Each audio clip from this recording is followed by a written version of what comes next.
Good morning, and I hope you're having a good morning. This video is really important to me for many reasons. I've been talking about emotional harm, emotional neglect, and this whole channel is about childhood trauma. And hold on, Bear is chewing my cord. Come here. He's like, I'm gonna sabotage everything you're doing. Can you say good morning? In a few months, you guys are gonna be like, oh my gosh, he's so huge. I really wanted to talk about this. I just got distracted because I've been talking about, these topics. If you're on my channel and you kind of are getting to know me, I think you'll get a pretty good vibe for my evolution here in terms of just, masking less and showing up as myself. But really, all of this became something important to me when I began sharing about my own childhood and making connections about the places that were harmful to me, that even with doctoral and master's degrees, I had underestimated the impact on my life, and it's a big reason why I'm here. Today's video is really going to be relatively short, but I hope a really important and powerful one for you.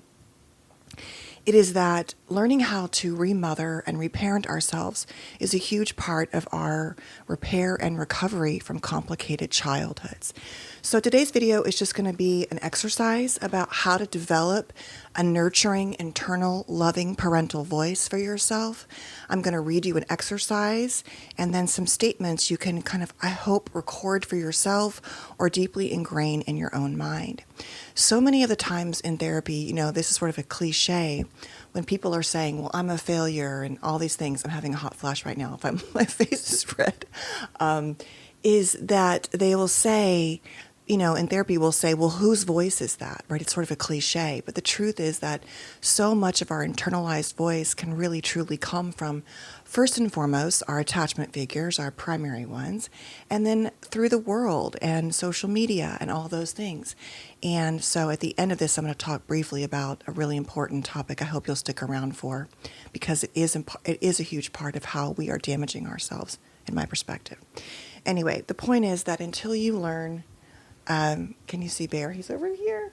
Until you learn how to truly talk to yourself in a loving way, you often say things like, oh, you're so stupid, or why are you so dumb, or why'd you do that? I recently had something happen that triggered my sense of failure and that I couldn't handle things. And the truth is I've been overwhelmed and I've struggled. And so it's really easy to fall into that voice that, even though I know better, is just sort of dousing me in, you're a failure, why didn't you get this right, and things like that. So I'm going to share with you an exercise from my course on remothering yourself. And then really what the primary lesson is also coming from is this book, which I also shared in yesterday's video on using the non-dominant hand. You can see how marked up it is. 101 Trauma-Informed Interventions. Quick note, right now there's a huge trend in psychology for everything to be nervous system and work driven, and that is important, but it is ridiculous to believe that that alone is going to change things. It is a combination, in my perspective, of learning how to navigate things like shame and the inner voice and trauma, the parental trauma, the world trauma, alongside learning how to soothe that fight or flight or navigate freeze, functional freeze, and things like that. And also really quickly, next week I'll be talking about autism and ADHD. Okay, odd ADHD, all right? So developing a nurturing voice, this is what this workbook says. Developing a voice internally is a counterbalanced way to manage the critical parental messages that so many of us have introjected. The voice that keeps telling you you're not enough, that something is wrong with you, that you will always be a disappointment. And so these messages hold us back and keep us, harmed. So what I want to share with you is a way to start to challenge that, to notice when you're having that feeling like an emotional flashback of God, I just feel like such a failure, or I feel ashamed, right? It's kind of like this inside. Or you're literally saying to yourself, God, why did you screw that up? I really want you to try to notice that and to try to come back over time with these internal messages. I do not believe for 1 second that messages alone will heal your internal critical voice. I don't believe it's, like I always say, like a sticky note, like you're so lovable, but it is important how you speak to yourself. It is a piece of the work. So it talks about how to access this. And what I really want you to do is think about a character in a book, in a movie, some show or a real life person that you perceive as being loving, having a soothing internal voice, something that you associate with comfort and nurturance. If you can't think of anyone, then create your own character. It can be a mystical character. It can be like, a combination of animal and human, whatever you want. Don't hold yourself back. The feeling is what we're trying to connect with here. It also might be an environment, right? The beach. If that's where you truly feel safe, or some, mountainous region in your fantastical mind, whatever, forest, magical forest, do what you need to, okay? Imagine the scene. The first thing is to conjure up what that is, and then to ask yourself these questions. Do I know anybody is the first question. So who is the person that you're imagining? Describe them. Imagine all of their senses. What do they feel like, sound like, look like, all of that. Now, imagine yourself with that presence, wherever it is. It could be the child self, the adult self, any part of you that you can imagine. Imagine you're in the space with them. Okay. Now imagine a time when you are criticizing yourself, when that external world voice is just hammering you and saying harmful things. Imagine noticing that and then looking towards or looking at or feeling the nurturing presence you've conjured up. As you do that, and I'm just modifying this exercise a bit, but imagine that you're trying to say those critical words to yourself in front of or within this loving presence. Imagine the loving presence seeing you and validating that you feel that way, but encouraging you to speak in different words to yourself.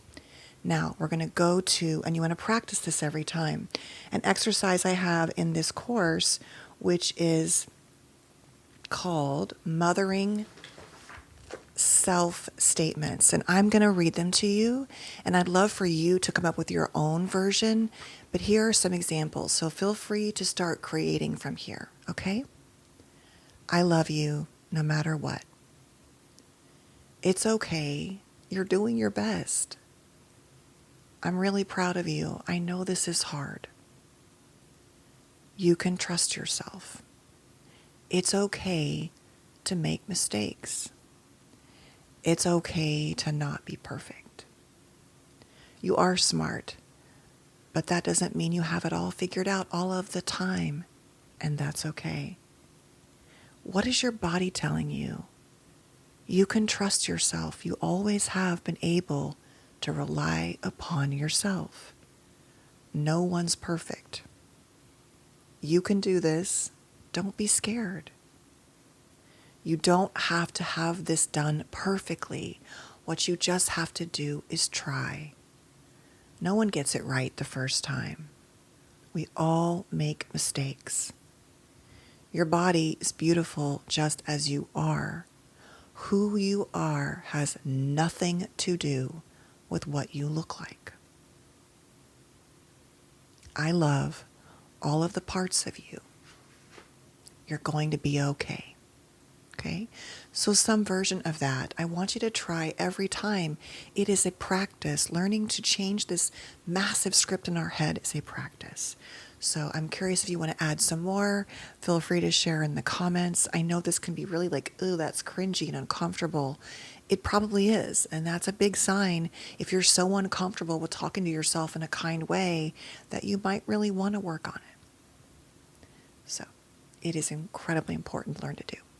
The last thing I want to say is I'm going to talk about this probably on TikTok today, and I can't decide yet on my Substack, but I recently watched a show on Netflix last night, called Adolescence. You may have heard about it.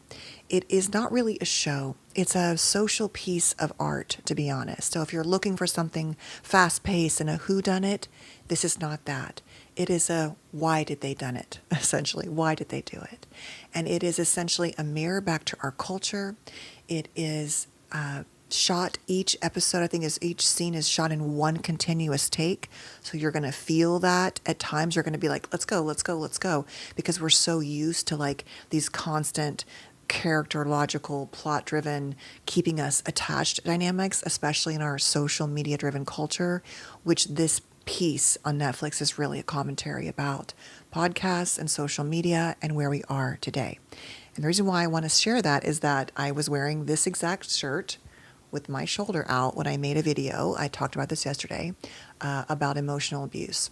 And there weren't a lot, but there were some comments about, you shouldn't be dressed like that. You're a psychologist. You're depleting the content, which is ridiculous. And that is what this show is about. It is about male rage and where we are in our culture. And I do want to talk about male rage. I have 3 sons. I care very much about it. I've worked with a lot of incredible men in therapy, as I've shared. So I do want to talk about this more because while I'm not saying everything is to blame, it's just a way to look at how do you perceive women. And some of the comments I got were from women often, right? They were from men and women. But I just want us to talk about it more because I do think it's important, not from a shaming and judgmental perspective, but from a place of curiosity and understanding and compassion for how we got here, why we're here, and some hopeful, thoughts about where we can go all together. Okay? So splitting apart is not serving us. Anyway, have a beautiful day. I hope you will find a way to nurture yourself today, not just in your voice, but in the way you approach your day. I'm going to go to Trader Joe's because I did not go yesterday, and I'm going to take a walk. For me, taking a walk is one of the most important things I do for myself, and I have struggled this week. It's rained every day, or most days in Southern California, and we are allergic to any kind of weather, but it is incredibly important. So do something for yourself and know that you truly matter, and I will see you tomorrow. Take care.